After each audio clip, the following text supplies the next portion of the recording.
días a pues retomamos los trabajos. Muchísimas gracias como siempre por estarnos dando una parte de su tiempo y le paso la voz a nuestro compañero para que nos vaya guiando. Muchas gracias, diputada. Bueno, pues nuevamente reiterarles el agradecimiento por otorgar lo más valioso que tenemos, que es nuestro tiempo y su conocimiento a esta loable labor que es la conformación de instrumentos jurídicos que regirán en este caso no solamente en el Estado, sino que se pretende que lo hagan todo en todo el país. Entonces, sin más preámbulo, daremos comienzo a la reunión del día de hoy, por lo que les pido amablemente, en virtud de que está siendo videograbada la presente sesión, para efecto de registro, nos autopresentemos de una manera muy sucinta, de forma ejemplificativa. El de la voz hará lo propio, diciendo mi nombre, que es Guillermo Trejo Neder, soy secretario técnico de la Comisión de Feminicidios. Nos acompaña la diputada Argüello.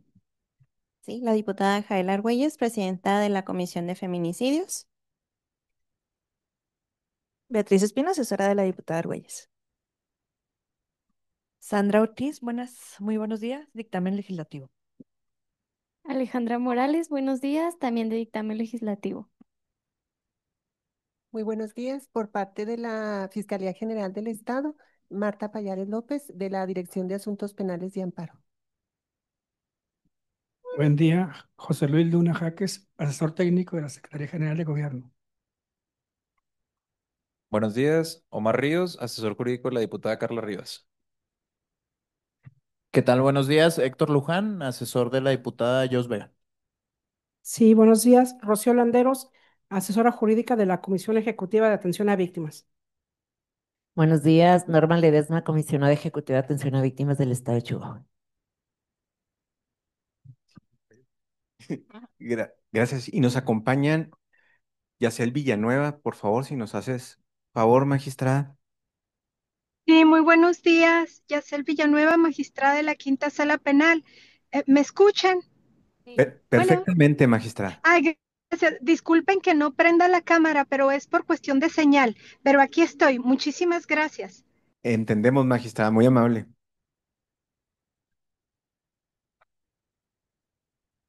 Son todas las personas que se encuentran conectadas, ¿verdad? Sí. Ok. Bueno, en la reunión próxima pasada hubo, por mayoría, no voy a decir quién no estuvo de acuerdo, pero por mayoría se acordó o no llegamos al acuerdo de que la propuesta de solución expuesta en la iniciativa era la idónea para darle, vaya la redundancia, solución al problema expuesto, es decir, adentrarnos en la acción penal privada en los casos de violencia familiar, expuesto magistralmente por precisamente la magistrada Yacel Villanueva. Es por ello que se empezaron a explorar otras vías por las cuales podríamos solucionar esta problemática, dentro de las cuales se hicieron algunas propuestas por parte de la FEM y por parte del Tribunal Superior de Justicia. Por parte de la FEM expresó que sería conveniente, en virtud del número de casos que se presentan ante sede ministerial, que existiera una conciliación. ¿Por qué?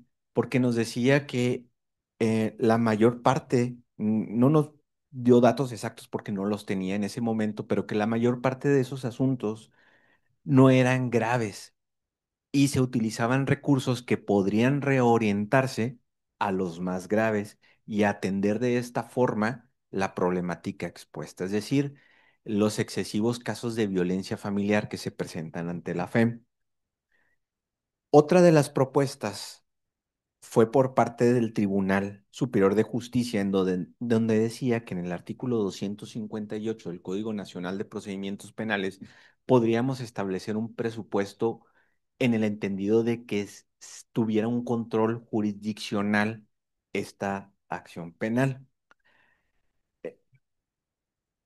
Hasta el momento, digo, entendemos la carga laboral de ambas instituciones y no se elaboraron alguna propuesta que se haya expuesto en el grupo.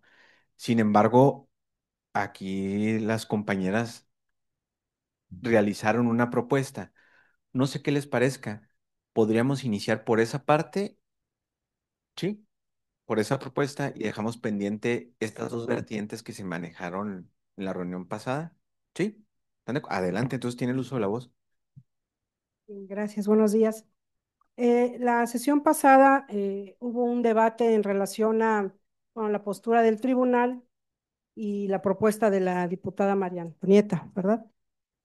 Bueno, nosotros como la Comisión de Víctimas, tomando esas dos vertientes, porque sí, haciendo un análisis, pues sí se tiene esa, sí se tiene razón en ambas posturas, ¿no? La necesidad de la atención inmediata a las víctimas y pues la cuestión jurídica de las normas, y que, bueno, sí es un proceso un poco complicado.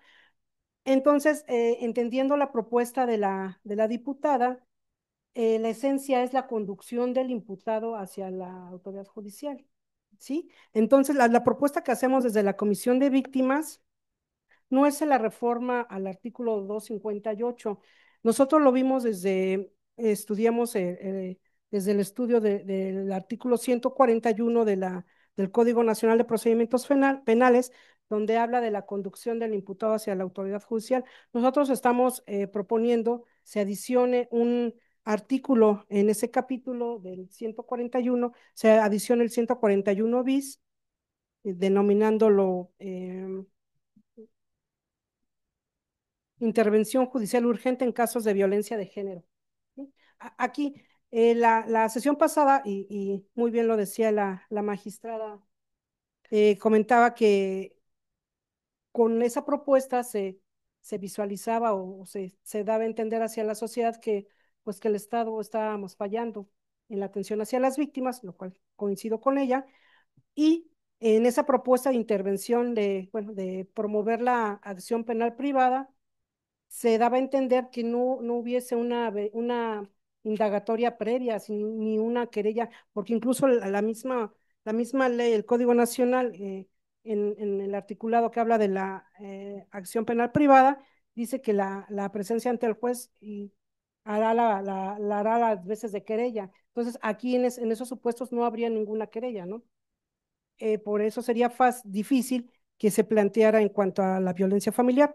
Por eso nosotros estamos proponiendo se adicione el artículo 141, que habla, el artículo 141 habla de la conducción del imputado hacia la autoridad.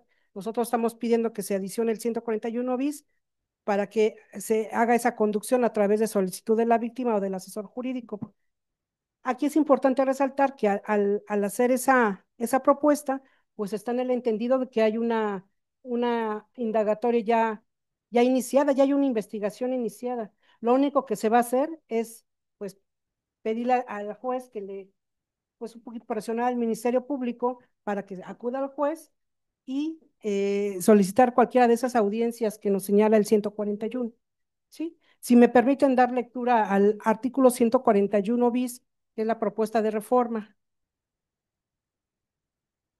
Sí, La tenemos lista para exponer, para que también las ajá, vamos a ir viendo todo.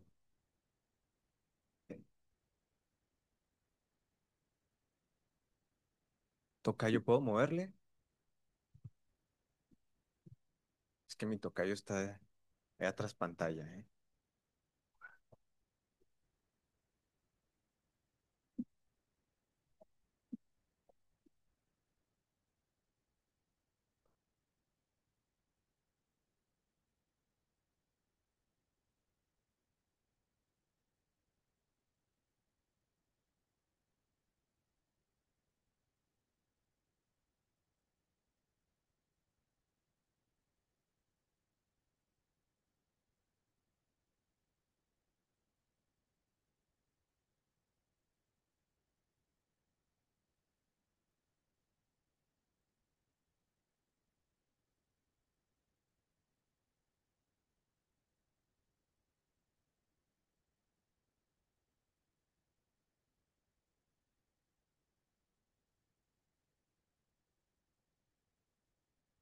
Es, es este, sí, sí, ¿verdad? bien.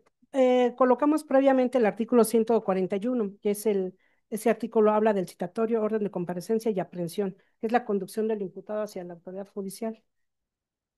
Y nosotros proponemos adición el 141 bis, que es el siguiente.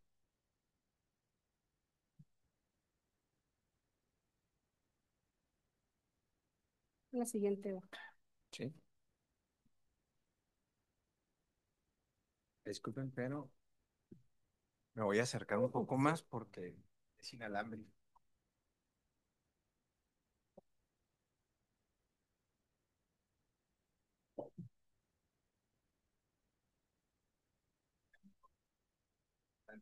Bueno, en esta propuesta de adicionar el 141 bis, consideramos que se adicione no solamente para los casos de violencia familiar, sino para cualquier caso de violencia de género, para evitar cualquier tipo de discriminación que abarque todos los delitos de violencia de género. ¿Sí? 141 bis. Quedaría como sigue, tratándose de delitos en casos de violencia de género que abarque la violencia física, psicológica, sexual, familiar o feminicida, y la víctima se encuentre en riesgo inminente que comprometa su vida, integridad o seguridad y considere necesaria la intervención judicial urgente, una vez iniciada la investigación, la víctima o su asesor jurídico podrán acudir directamente ante el juez de control para solicitar la celebración de una audiencia para los efectos precisados en el artículo anterior, el artículo 141, que habla de comparecencia, citación o orden de aprehensión. La solicitud podrá presentarse por escrito sin formalidades y su admisión no estará supeditada a la promoción previa del Ministerio Público. El juez de control, previa verificación de que la investigación se encuentra iniciada y sin perjuicio de las facultades del Ministerio Público, deberá señalar de inmediato fecha y hora para la audiencia correspondiente. A dicha audiencia deberá acudir el Ministerio Público, la víctima y o asesor jurídico a fin de resolver sobre las determinaciones necesarias para salvaguardar la seguridad de la víctima. En la audiencia, el Ministerio Público deberá informar si se han otorgado medidas de protección a la víctima, atendiendo a la gravedad de los hechos, las razones por las que, en su caso, no se han decretado o la pertinencia de modificarlas, ampliarlas o sustituirlas, atendiendo a la gravedad del hecho y al riesgo existente. Asimismo, el Ministerio Público deberá manifestar si, con base en los hechos denunciados y en los datos de prueba que obren en la carpeta de investigación, existen elementos que establezcan que se ha cometido un hecho que la ley señale como delito y que exista probabilidad de que el imputado lo haya cometido. En esa misma audiencia, el Ministerio Público podrá solicitar al juez de control que, atendiendo a las circunstancias del caso, señale fecha y hora para la celebración de la audiencia inicial, conforme a lo previsto en las fracciones 1 y 2 del artículo anterior, o en su caso, la audiencia para la solicitud de orden de aprehensión a que se refiere la fracción 3 del mismo artículo. El juez de control deberá resolver de inmediato lo que corresponda. Esto es, o sea, deberá resolver si procede cualquiera de las tres audiencias ante citación para audiencia posterior, de acuerdo a esas tres fracciones del 141, u ordenar al Ministerio Público se siga integrando a la carpeta de investigación, o sea, la realización de diligencias correspondientes. Esa es la propuesta en base al 141 bis, es adicionar ese artículo. Sí.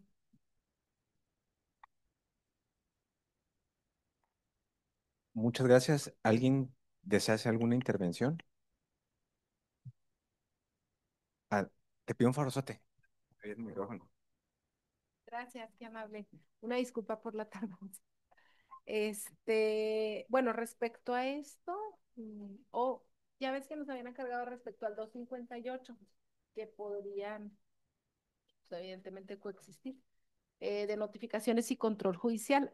Originariamente el 258, yo lo hice en tratándose de todos los delitos, pero si ustedes quieren únicamente destacarlo en alguna violencia de género, pues se podría hacer, pero me parece que así estaría bien. Artículo 258 originalmente establece así las determinaciones del Ministerio Público sobre la abstención de investigar, el archivo temporal, la aplicación de un criterio de oportunidad y el no ejercicio de la acción penal deberán ser notificadas a la víctima u ofendido, quienes las podrán impugnar ante el juez de control dentro de los 10 días posteriores a que sean notificadas de dicha resolución. En estos casos, el juez de control convocará una audiencia para decidir en definitiva citando a la víctima o ofendido al Ministerio Público y en su caso al imputado y a su defensor en casos de que la víctima, el ofendido o sus representantes legales no comparezcan, a pesar de haber sido debidamente notificados, el juez de control declarará sin materia la impugnación. El proyecto que yo propongo sería el siguiente. Las determinaciones del Ministerio Público sobre la abstención de investigar, el archivo temporal, la aplicación de un criterio de oportunidad y el no ejercicio de la acción penal deberán ser notificados a la víctima u ofendido, quienes las podrán impugnar ante el juez de control dentro de los 10 días posteriores a que sean notificadas de dicha resolución. Es decir, porque tratándose de estas figuras, pues sí se requiere una resolución del Ministerio Público. Y lo que yo propongo es establecer también las omisiones de la autoridad ministerial derivadas de su facultad investigadora podrán ser informadas al juez de control. En estos casos, el juez de control convocará una audiencia para decidir en definitiva citando al efecto a la víctima u ofendido, al Ministerio Público y, en su caso, al imputado y a su defensor.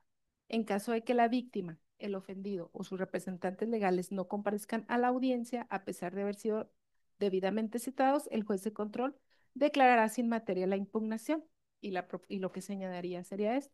En caso de que las omisiones de la autoridad ministerial derivadas de su facultad investigadora no se encuentren justificadas por esta, el juez de control ordenará al Ministerio Público a efecto de que en el término de 10 días hábiles reanude la investigación y practique todas las diligencias que sean necesarias para el esclarecimiento de los hechos presuntamente delictivos.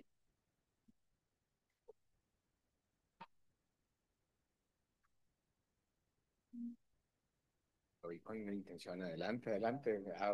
Bueno, fue nada más la intención. Sí, no. Tentativa, ahora sí acaba. Gracias. Bueno, ya me forzó un poquito, ¿vale? Muy buenos días a todos. Luis Carlos Reyes Romero, a sus órdenes.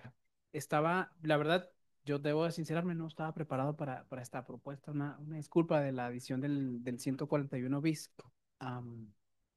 Pero yo igual sigo viendo un área de oportunidad simplemente canalizándolo de una forma un poquito por metodología, sistemáticamente en las atribuciones del 258. Creo que si lo engrosamos en el 258, también podríamos salvaguardar ese acceso a la justicia de las víctimas cuando el Ministerio Público no accede a las pretensiones, ¿no? Entonces sí entiendo esta parte de que en ocasiones los intereses del Ministerio Público no van a la par de las víctimas, y yo aplaudo que estemos tratando de encontrar una forma de solución, pero no me encanta que sea en el 141, porque creo que si lo hacemos en el 141 adicionando un bis, creo que hacemos endeble esa potestad punitiva de la que yo les platicaba la sesión previa, ¿no? Que tiene que ser el Estado y que la magistrada ya lo explicó de una forma magistral en la sesión anterior, donde tiene que ser el Estado, porque tenemos que estar en los casos de mayor demanda social, ¿no? Para no mandar ese mensaje del Estado fallido. Y creo que en el 258, si lo robustecemos en las facultades que tienen las personas para no sujetarse a una formalidad, que también eso me agrada, de decirle al juez, oiga, traigo un pendiente aquí que el Ministerio Público no me está atendiendo. Creo que también pudiéramos, como decía la magistrada, abreviar plazos, ¿no? Que veo que es también parte de la intención de este 141 bis, cuando en la redacción le establecen que resuelva de inmediato, que no haya una formalidad previa, como queremos hacer asequible ese acceso a la justicia. Si abreviamos, a lo mejor que no sean 10 días, que sea menos, por ejemplo, y igual conservar la redacción de que no haya tal formalidad, solo que lo manifieste para que se active el Estado a través del órgano jurisdiccional y le requiera al Ministerio Público. Mm, pero les digo que a mí no me encanta que sea en el 141, porque creo que el 141 implica que todavía le tenemos salvaguardado al Estado por conducto del Ministerio Público, que es quien detenta el poder punitivo y entonces es el que pide la audiencia. Ahora, no dejaríamos de lado de cualquier forma a las víctimas si engrosamos el 258, donde entra por metodología y orden uno y otro. Entonces, dejaríamos a las víctimas que mediante el 258 en esas atribuciones vaya al juez, y en el 141 lo dejamos al Ministerio Público. Es una idea, no sé qué opina.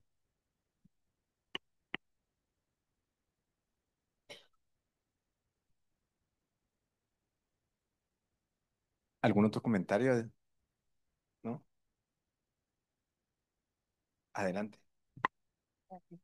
Bien, a mí, pues a nosotros nos parece más viable la propuesta que se hace en relación al artículo 258 del Código Nacional.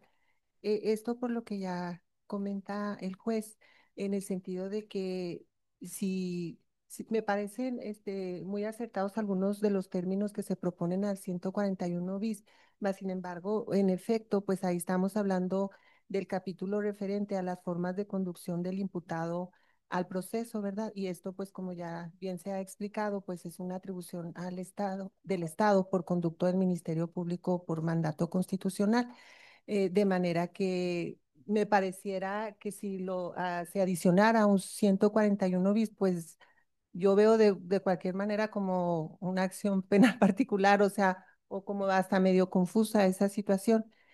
Lo que no me parece, lo que me parece que no acontecería en cuanto a si se hiciera esa reforma o esa adición al 258, que pues ya como sabemos, es el control judicial a determinadas resoluciones o determinaciones del Ministerio Público y que no está de manera expresa lo que son las omisiones, ¿verdad? Y que como lo sabemos, pues hay interpretaciones en tal sentido, pero si ya quedara de manera expresa como se plantea, pues creo yo que sería viable es por lo que nosotros nos decantamos, ¿verdad? Si me permiten, gracias. Es que no había leído bien la propuesta del 141. No estaría vulnerando el 16 constitucional, porque todas las solicitudes de las autoridades pues tienen que estar fundadas, motivadas, y le vamos a dar esa carga a la víctima de que fundamente y motive su solicitud de una orden de comparecencia en dado caso. También considero que por eso no sé, o sea, entraríamos ahí en temas constitucionales, no sé, tú le sabes más a esta cuestión.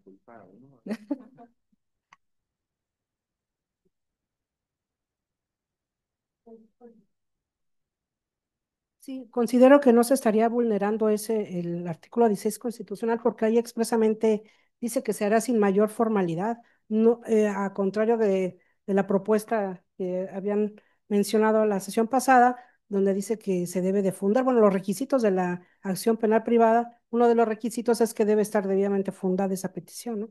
Ese ejercicio de esa acción, así lo establece expresamente el artículo que prevé esta acción. Aquí la propuesta es de que se presentara por escrito sin mayores formalidades.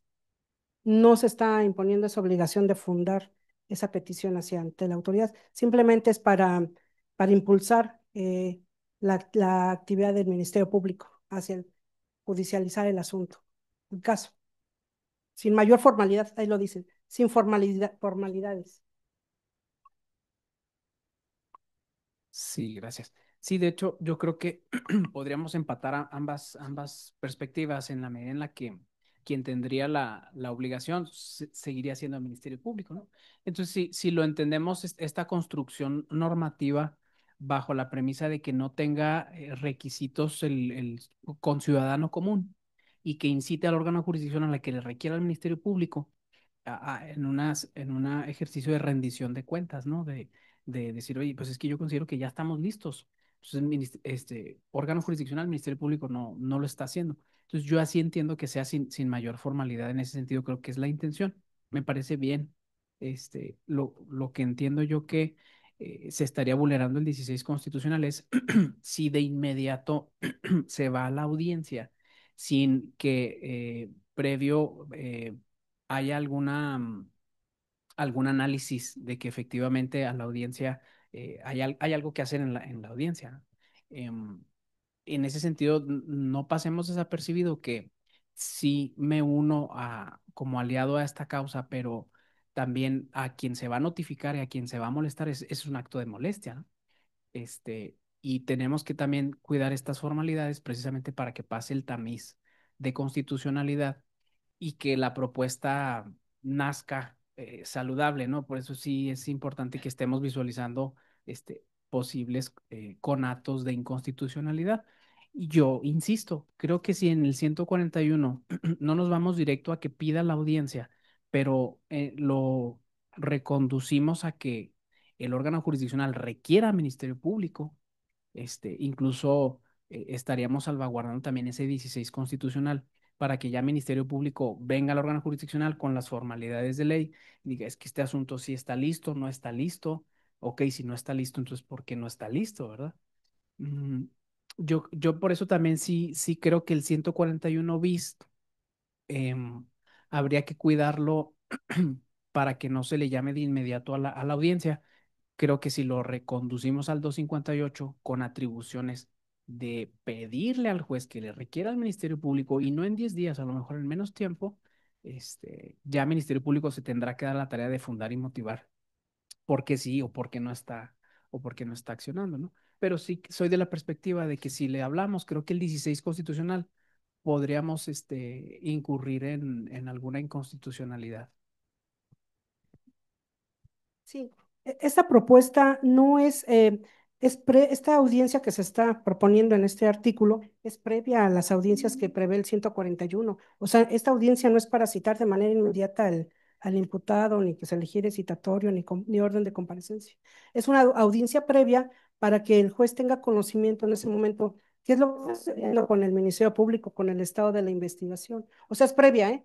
Por eso yo considero que no se vulnera ningún derecho ni el artículo 16 constitucional, porque después de esta audiencia el juez va a determinar en el último punto, el último párrafo, dice el juez de control deberá resolver de inmediato lo que corresponda. ¿Qué va a resolver? Escuchando al Ministerio Público, a la víctima, el estado, el contexto del caso, va a determinar si procede no sé, una citación, una orden de aprehensión o tal vez no está listo el caso con los datos de pruebas suficientes para su judicialización, pues se va a tener que seguir en investigación ese caso. Pero es previo a la citación de audiencias. Gracias. Abona más a mi argumento, porque si es previo, entonces sí habría que quitarlo el 141, porque el 141 es ya para irnos a la judicialización, ¿no? Entonces podemos empatarlo para que se entienda precisamente incluso el, em, el foro jurídico, que también entienda que sistemáticamente es una audiencia previa si la visualizamos en el 258. Si me permiten, Adelante, magistrada. gracias. Me disculpo porque me salí un momento del internet. Bueno, no me salí, me sacó. Entonces, perdón, me perdí parte de la argumentación. Nada más para ver si estoy entendiendo correctamente y poder dar una opinión lo más fundada que me sea posible.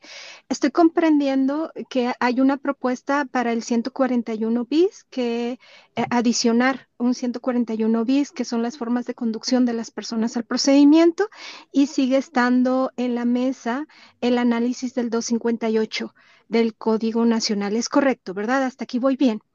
Y entiendo que la adición del 141 bis es con la finalidad de realizar una audiencia previa en la cual se determine qué forma de conducción será, si por citatorio, si será por orden de aprehensión, etcétera. Para esto, bueno, dado el análisis de la reunión precedente, que era la urgencia de los casos, la premura de los casos, la posibilidad de que no se nos vaya algún asunto y se ponga en riesgo a las víctimas, yo estaría pensando que la premura no sería del 141, sino efectivamente de un control judicial del 258, como su nombre lo dice, es un control judicial. No vamos a analizar que en el control judicial podemos hacerlo, ¿verdad? Podemos hacerlo. ¿Cuál es la mejor forma de conducir al proceso que dice el 141? Si citarlo nos pone en riesgo a las víctimas, pues no le vamos a citar, vamos a despachar una orden de aprehensión, justamente porque la misma cita provoca, sobre todo si están en el mismo domicilio, si están cohabitando, provoca que se ponga y se eleve el riesgo en perjuicio de la víctima y de la niñez. Entonces, evidentemente, si la misma citación nos va a aumentar el riesgo, derechamente va la orden de aprehensión. Pero para el efecto que estamos analizando, creo que es un control judicial. Tal cual. Incluso la redacción del 141 bis, la propuesta que alcancé a escuchar, es en realidad un control judicial. ¿verdad? Eso está haciendo, el tribunal está controlando el Estado en determinado momento de una indagación para ver qué posibilidad hay, incluso para solicitar la orden. Entonces, es un control judicial tal cual. Yo sí me decantaría por el 258. Gracias por la escucha. Al contrario, gracias, magistrada. ¿Alguien más? No, si me lo permite, voy a, voy a, voy a ampliar un poco el debate. Entiendo la propuesta del 141 bis que se encuentra dentro de esta forma de conducción del imputado ante la autoridad jurisdiccional. Sin embargo, guardo cierta coincidencia con lo que está comentando Fiscalía, que se podría confundir con una posible forma de acción penal privada. Sin embargo, respecto al 258, es decir, el control jurisdiccional, diputada, hay cuatro extremos hipotéticos en donde existe este control jurisdiccional. Y en estos cuatro extremos hipotéticos interviene directamente o se le atribuye directamente, corrígenme si me equivoco, la autoridad ministerial, el Ministerio Público, que son los criterios de oportunidad, el archivo, em, el no ejercicio de la acción penal y me falta y la abstención de investigar. Pero cuando llegamos a ese extremo, ya pasó meses e incluso podría pasar años en sede ministerial. Y es aquí donde resurge la duda de la problemática expuesta en la iniciativa y por la propia magistrada, en donde las víctimas siguen siendo privadas de la vida porque no se les brinda la debida atención ministerial y jurisdiccional. Entonces, estoy de acuerdo con lo que expone el tribunal, de que tal vez jurídicamente hablando, lo idóneo sería hacer estas modificaciones como ustedes las plantean. Es una herramienta más para las víctimas. Sin embargo, creo que no resuelve inmediatamente o, sí, disculpen, inmediatamente la problemática expuesta porque tendrían que pasar meses para que la víctima podría ser, ¿eh? Digo, ah, para eso estamos aquí, para tratar de ajustar esta propuesta. Es por ello que saco a colación la propuesta de la FEM y aprovecho que están aquí las personas expertas en estos temas. ¿Por qué? Porque la FEM refirió que había un exceso de carga de trabajo respecto a denuncias por violencia familiar, en donde la mayoría, desconocemos las cifras aún, la mayoría eran casos no graves que podrían en un momento llegar a una conciliación en sede ministerial.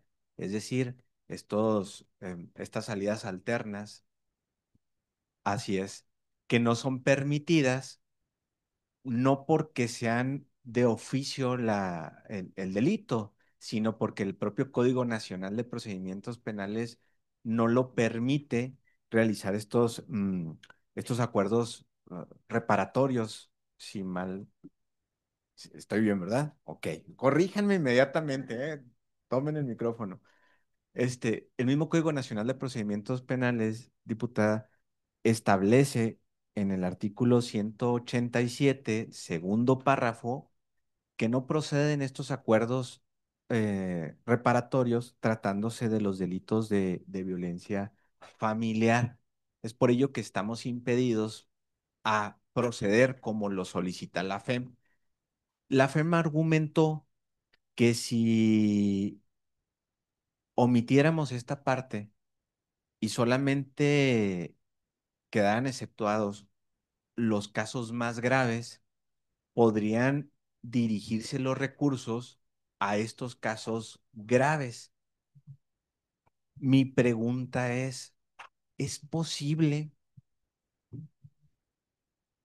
a determinar sin vulnerar este principio de legalidad en su vertiente de taxatividad, es hacer esa distinción de cuáles son los casos graves o cuáles son los casos no graves y que pudiéramos operativamente redirigir estos recursos gubernamentales para investigarlos. Digo, es una pregunta que pongo sobre la mesa, ¿eh?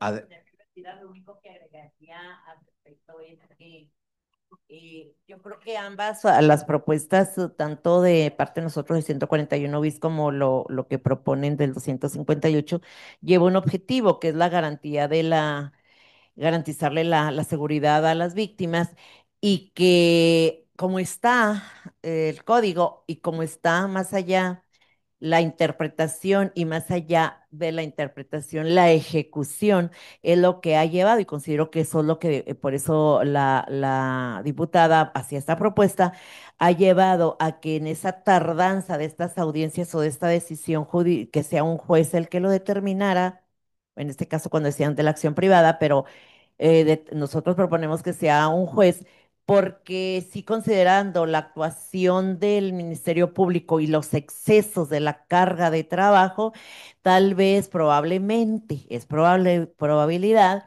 no adviertan la gravedad y sí han llegado a asesinar mujeres, a realizarse el delito de feminicidio por estos detallitos de que no comparecieron a tiempo con un juez, o bien porque la apreciación del Ministerio Público no determinó, no advirtió, y recordemos, no sé, el caso de la maestra de Parral, y no emitió esas medidas, y tampoco un juez tuvo conocimiento para haberlas emitido y está muerta. Entonces, no es doloso, por supuesto que un Ministerio Público eso jamás lo harán, pero ese exceso de trabajo, esa carga, o también ese no advertir bajo esa carga de trabajo no se reconsideró la gravedad de la violencia y sí más de una mujer han asesinado por ese motivo. Entonces, bueno, yo me tengo que retirar. Considero que vamos a llegar al mejor término siempre y cuando pues sea con todas las opiniones. La garantía de las mujeres no es el común, pero sí han asesinado a mujeres por una no apreciación correcta de un agente del Ministerio Público o también incluso por la tardanza de la acción ministerial en razón de que pues la carga, otra vez regreso, tal vez la carga, y sí coincido con la FEM en el momento en que decía, pues hay que, los recursos, hay que destinarlos, pero previo a destinarlos a estos casos graves, hay que identificar, reconocer y prevenir que vaya a ser víctima de feminicidio una víctima, una violencia, porque simplemente no se apreció por las razones ya expuestas. Entonces, es por eso que apreciamos que tiene que ser un tribunal, un juzgador que tiene más objetividad, que tiene, no está con esa sobrecarga, quien determine las acciones a seguir para evitar precisamente los feminicidios. Gracias. Gracias. Hasta la próxima semana. Adelante.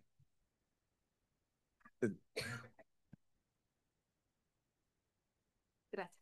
Sí, respecto a tu pregunta, sí me parece muy plausible lo que dijo la licenciada Ríos en la sesión pasada, en el sentido de que se pueda realizar estos MACs en sede ministerial para que tengan menos carga de trabajo. Y en ese sentido, pues es que el delito de violencia familiar no se establece como delito grave, por así decirlo. Es decir, ya no viene en el artículo 167 del ordenamiento objetivo, tampoco en el 19 constitucional, que son los que ameritan prisión preventiva oficiosa. Simplemente en el artículo 187, en su párrafo segundo, dice específicamente que en tratándose de violencia familiar no procederá el acuerdo reparatorio. En ese sentido, considero pues que sí sería viable la propuesta que hizo la licenciada Ríos, no sé, salvo que alguien más considere lo contrario.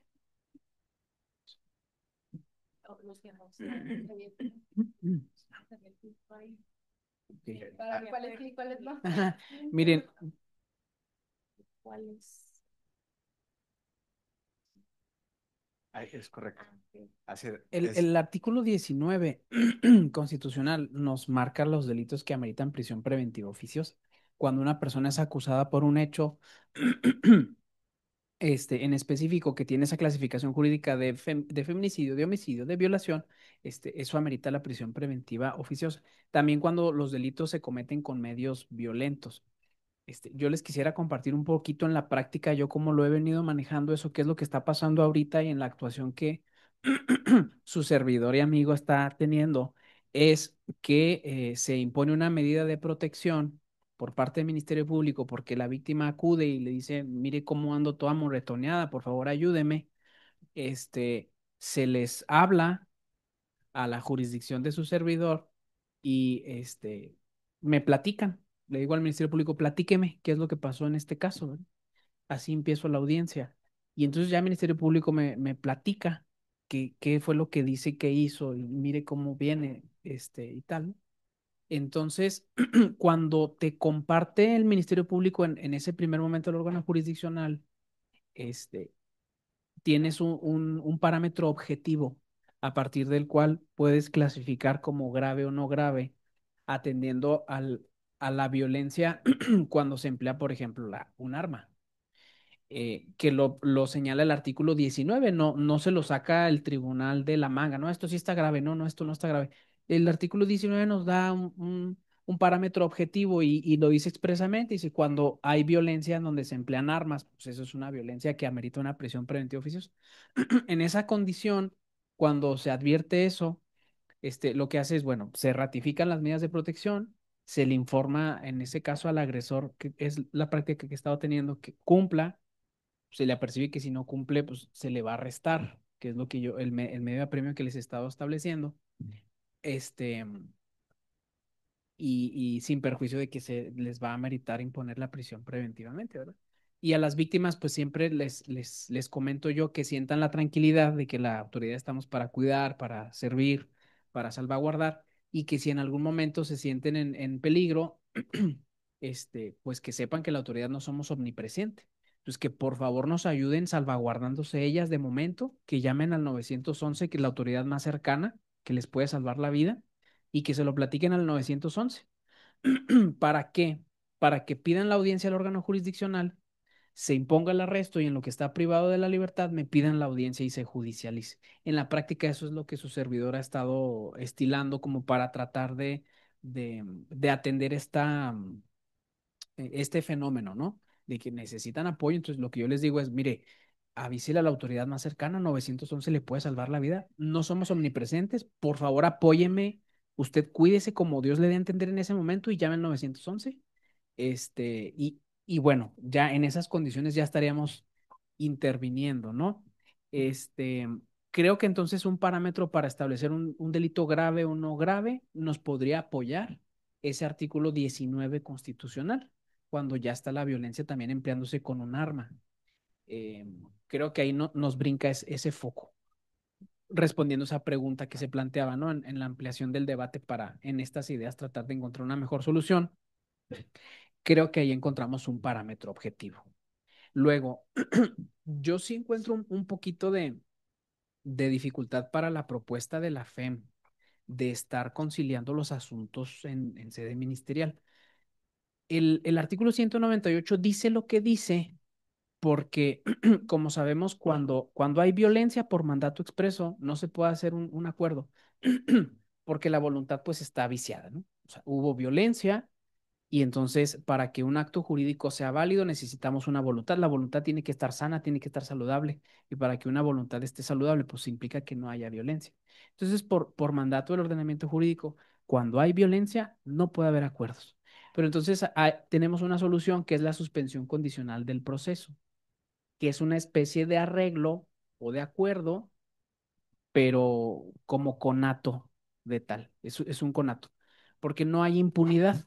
O sea, sí es un acuerdo, sí es un arreglo, pero no se hace uno de la vista gorda nada más al arbitrio de la voluntad de las partes, porque se imponen obligaciones, como tratamientos psicológicos enfocados, por ejemplo, en perspectiva de género a los agresores, ¿no? Y nos aseguramos en órgano jurisdiccional, ya en sede judicial, nos aseguramos que el agresor esté recibiendo ese tratamiento por la supervisión que hace el Instituto de Servicios Previos a Juicio. Siempre que lo cito yo para ver si cumplió o no cumplió, siempre les pregunto a los agresores cómo le fue en el tratamiento, cómo se sintió en esas juntas de grupo de hombres de reflexión. No, pues qué bien, no, pues qué mal. Y qué aprendió y cómo se sintió y mejoró. Entonces, le pregunto a la víctima también cómo la volvió a molestar, una llamadita, algo, cómo le fue. No, pues no, todo bien, ya entendió, no se me volvió a acercar.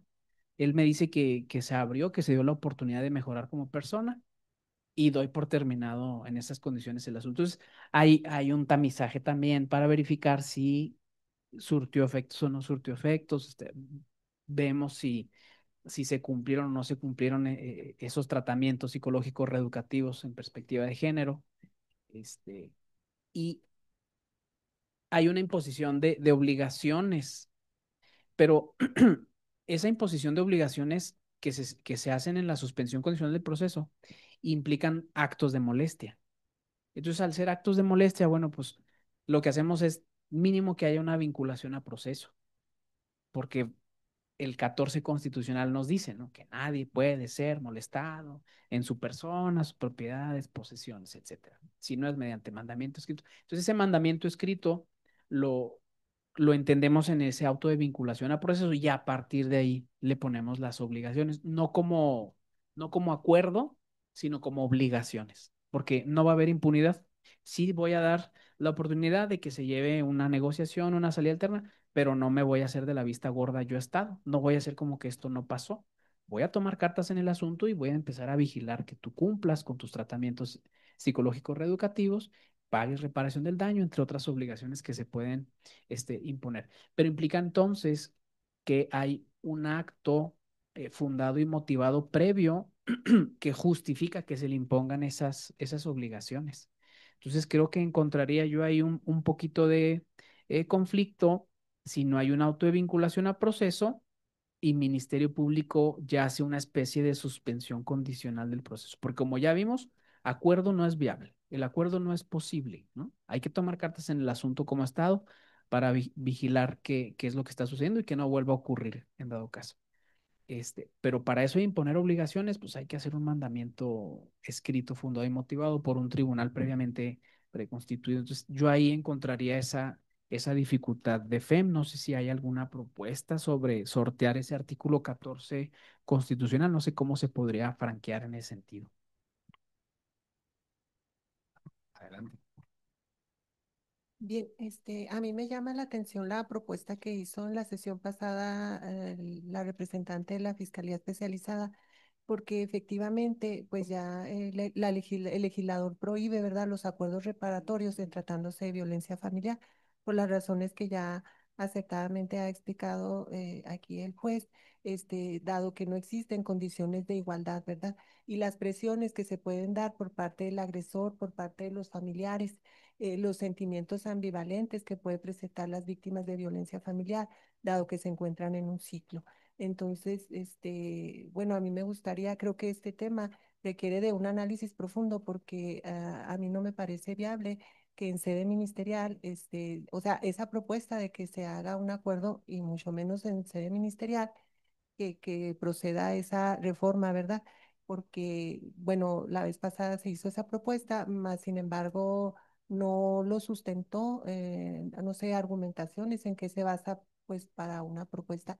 Recuerdo únicamente que era la sobrecarga o la carga de trabajo excesiva que tenían con motivo de estas denuncias, pero definitivamente, pues, todos sabemos los motivos por los cuales el legislador proscribe expresamente los acuerdos reparatorios en casos de violencia familiar. Gracias. Adelante. Sí, yo coincido con lo que manifiestan de parte de Fiscalía y el juez, porque es muy difícil que una víctima, bueno, nosotros en la Comisión de Víctimas, pues tratamos con las víctimas de violencia familiar y las víctimas están demasiado inestables emocionalmente, están inmersas en un círculo de la violencia, y yo creo que no es viable que en sede ministerial lleguen a un acuerdo. No, yo no lo creo viable ni procedente. Coincido con lo manifestado por ellos. Bueno, gracias por contestar la pregunta. Efectivamente, existe un parámetro constitucional objetivo para hacer una distinción legislativa, pero me convencieron, diputada. Salvo mejor opinión, no es viable hacer estos acuerdos reparatorios. Yo coincido en que cuando existe esta violencia, pues la voluntad se encuentra viciada. Y es, entonces no hay condiciones para realizar unos acuerdos reparatorios entre víctima y victimario. Por ende, si les parece, dejaríamos de lado esa propuesta, aun y cuando resulte loable redireccionar recursos y continuaríamos explorando la propuesta del 258, si les parece. ¿Sí? ¿Sí? ¿Sí? Ok. Adelante, si hay alguna otra opinión.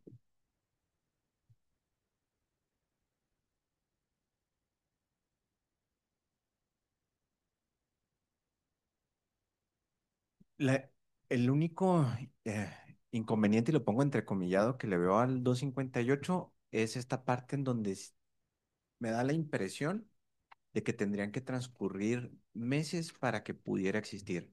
Si me pudieras aclarar, Jessy, esa parte. Sí, gracias. No. Ok. ¿Por qué? Porque como actualmente está redactado el 258, establece que las determinaciones del Ministerio Público sobre la abstención de investigar, ya sea el archivo temporal, la aplicación de un criterio de oportunidad en un ejercicio, aquí sí se establece una determinada temporalidad. ¿Por qué? Porque el Ministerio Público, después de realizar su investigación, bajo el principio de selectividad, porque si bien es cierto, él ejerce la acción penal, pero tiene también, le asiste este principio de selectividad que él va a establecer cuáles asuntos, pues no va a seguir investigando. Evidentemente lo tiene que hacer en términos del artículo 212, es decir, siguiendo todas las líneas de investigación, bajo el principio de exhaustividad. Pues ahí sí tiene que ocurrir un tiempo, porque aparte su determinación la fundamenta y motiva.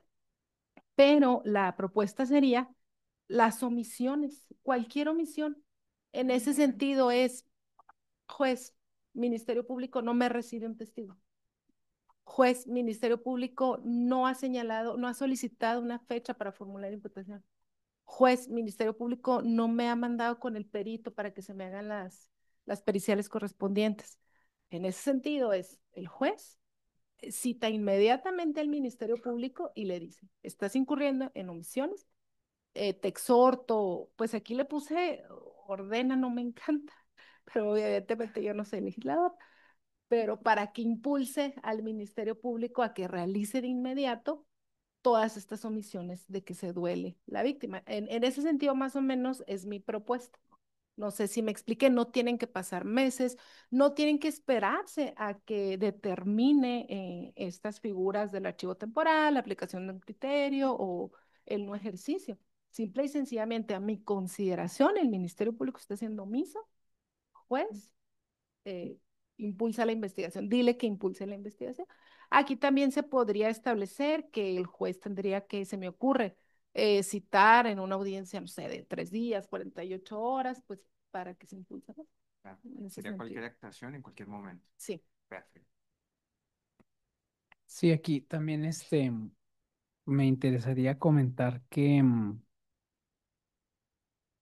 estaría yo de acuerdo que el tema de los meses implica que hay una emisión de un auto, por ejemplo, de no ejercicio de la acción, porque determina que no es delito, que hay una causa de justificación o lo que sea.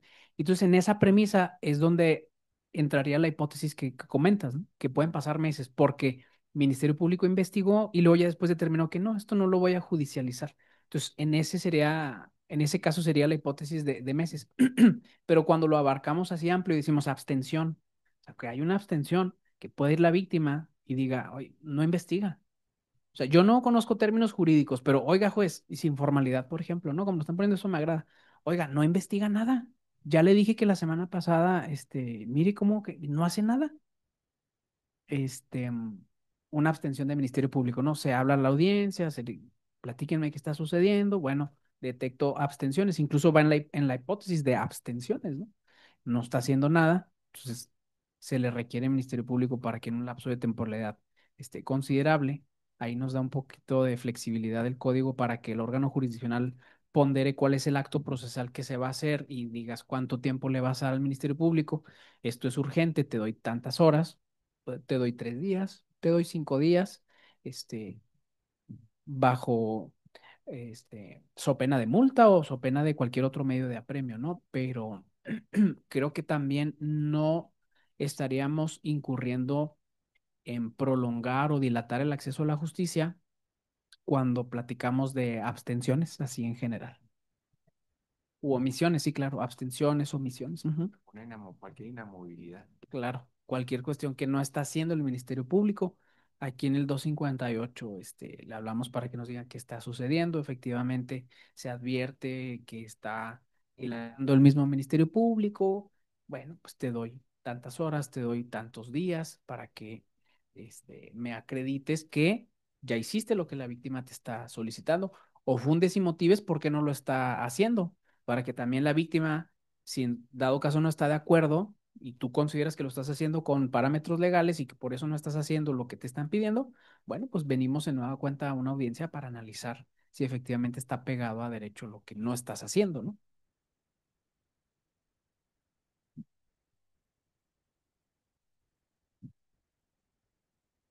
¿Algún otro comentario? Sí, adelante. Únicamente que si se acotan esos términos, ¿verdad? Pues se salvaguarda esa situación de que no se prolongue, porque lo que buscamos es precisamente esa protección a las víctimas. Pues quizás una vez que se defina, a mí me parece viable, pues como les había comentado, la reforma en relación al artículo 258 a través del control judicial. Claro. Y si les parece, lo acotamos a violencia familiar.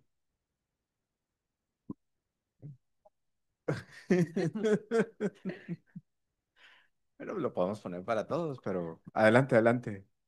No sé, platicando aquí con mi compañera también, no sé si haya inconformidades de discriminación, ¿no? No, no sé, digo, peloteando la idea para tratar de que esto nazca saludable, que nazca viable, que no, Claro. Para que nos aguante el tamizaje constitucional, que digan, oye, o sea, si eres expreso en este sentido, una interpretación limitativa implicaría que el juez de tal entidad federativa lo entiende que solo así y y entonces estás discriminando a todas las demás víctimas. No sé. Bueno, no, creo que sí, aparte, creo que no estamos haciendo ninguna distinción basada en alguna categoría sospechosa. Simplemente por un delito es una distinción simple. Podría ser. Y porque no estamos hablando ni siquiera de mujer o por niña, niño, de adolescente, que aún así ese ya está superado. Ya sabemos que esas categorías sospechosas son constitucionales. Entonces podría pasar ese tamiz.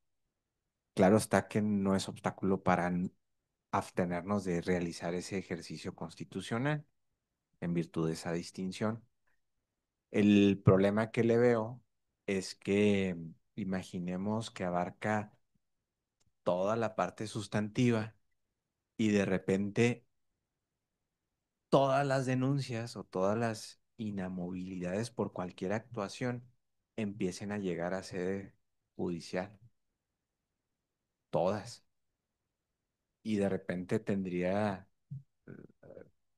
la autoridad jurisdiccional, sí, estarle ordenando, oye, ser el dirigente de la investigación. O sea, oye, tienes que hacer ese pericial, oye, tienes que hacer esa inspección, oye, tienes que hacer ese avalúo, los avalúos, por ejemplo, ¿no? En todos los daños. No me dejará mentir fiscalía. Entonces, esa es mi única preocupación, que en caso dado de que cuando prospere, aperturemos la caja de Pandora. Así es. Entonces, creo que el tamiz constitucional se salvaguarda porque no estamos haciendo una distinción legislativa basada en una categoría sospechosa, es simplemente una categoría, sí, es una distinción simple, que no hay mayor exigencia constitucional y no habría ningún problema. Reitero, no es obstáculo para omitir ese análisis constitucional, pero desde una óptica operativa, salvo mejor opinión de sede jurisdiccional y ministerial, podríamos estar aperturando esa caja de Pandora. No, ahora me convence usted a mí. Ahora me convence usted a mí. Sí.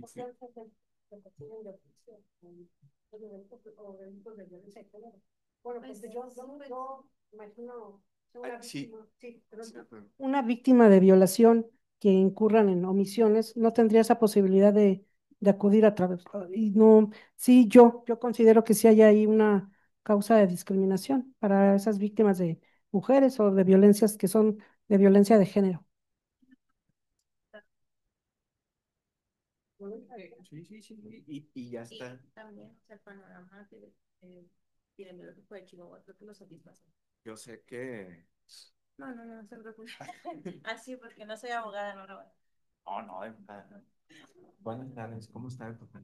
Adelante, adelante. Estaba en una relación con una estudiante bastante resulté. Pues bueno, llegamos a la parte. ¿Quieres? Claro, perfecto. Diputada, buenos días. Estamos concluyendo el debate, si es que estoy en lo correcto, y llegando a un cómo sí le podemos... El cómo, el cómo sí es que es inoperante, no se crea. El que va al archivo, tiene un recurso, no. Potencialmente inconstitucional. No, diputada. Encontramos un cómo sí. Este tribunal hace una propuesta a través, a través de un dispositivo, de un artículo que habían comentado en la reunión próxima pasada, es el artículo 258, en donde existe un control jurisdiccional y van más allá de la propuesta. ¿Por qué? Porque la víctima va a poder acudir en cualquier momento a solicitar que el Ministerio Público actúe bajo cualquier omisión. Es decir, si el Ministerio Público no le está haciendo caso para que se desarrolle determinado pericial, porque le está dando largas a la investigación, por cualquier motivo, la víctima sin mayor formalidad va a poder acudir ante la autoridad jurisdiccional, el juez va a llamar al Ministerio Público y en un plazo le va a exigir al Ministerio Público que funde y motive su actuar. En este caso podría ser su omisión o su omisión a investigar. De esta forma, diputada, no exploramos aún más la acción penal privada por los motivos expuestos en la reunión pasada, pero sí una herramienta que se le va a otorgar a las víctimas para que ellas la ejerciten en el momento que consideren, prestándole todas las facilidades para que puedan acudir ante la autoridad jurisdiccional y esta, reitero, llame al Ministerio Público a cuentas, respetando todo este marco constitucional. Sí, sí. Y se va a hacer nada que notara que yo no estuviera aquí. Sí, de hecho, se va a hablar también de violencia de género. O sea, va a ser un poco amplio, pero sin terminar lesionando derechos. Sí, no solamente va a ser violencia familiar, todos los delitos por razones de género y ya está, digo, ya hay resoluciones de la Corte donde esa distinción también es constitucional, entonces no hay ningún problema desde una óptica constitucional. Ah,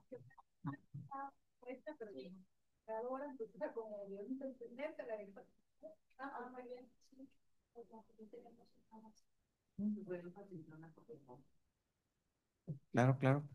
Entonces, si están de acuerdo, el tribunal nos pasa la propuesta, hacemos una redacción y en la reunión próxima la analizamos rápidamente. Yo creo que no nos llevaría ni 10 minutos verla y estaría puesta a disposición ya de la comisión para continuar el proceso legislativo.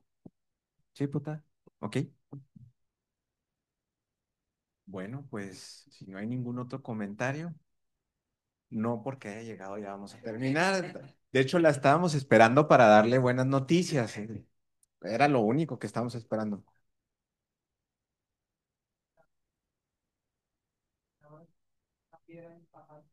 Yo pensé que iba a durar una hora